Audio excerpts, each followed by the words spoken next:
සාමාන්‍යයෙන් තෙල් ජලයේ දිය වෙන්නේ නැහැනේ. මම මේකට පොඩි පරීක්ෂණයක් කරනවා. මම තල තෙල් ටිකක් අරගෙන තියෙනවා.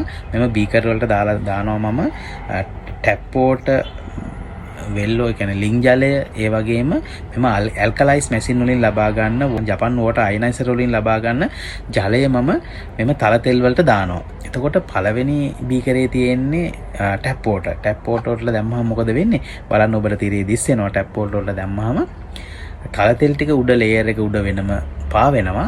ජලය පහළට ඇවිල්ලා තියෙනවා ඝනත්වය වැඩි නිසා. එතකොට ඔබ දන්නවනේ සාමාන්‍යයෙන් සිද්ධ වෙන්නේ මේකනේ. තෙල් ජලයේ දිය වෙන්නේ නැහැනේ. ලේයර් දෙක වෙන වෙනම තියෙනවා. ඒතර මම මේකම වෙල් වෝටර් වලට දානවා. කියන්නේ ලින් ජලයට දානවා. ලින් ජලයේත් මේ ආකාරයටම මේ තිරේ දිස්සෙන ආකාරයට තෙල් ටික උඩ පා වෙනවා. ජලය යටට ගිහිල්ලා තියෙනවා.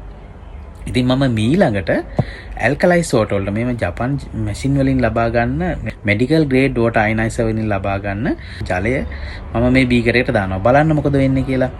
ඉතාලම ඉක්මනට මෙටබොලිසම් වෙනවා නේද? ඒ කියන්නේ මේ මයික්‍රෝ ක්ලස්ටර්ඩ් ජලය නිසා සහ pH එකේ වැඩි නිසා මේ ඉතා ඉක්මනට බිඳ හෙලනවා. මේ බිඳ හෙලීම නිසා ජලයේ දිය වෙනවා මෙම තෙල්.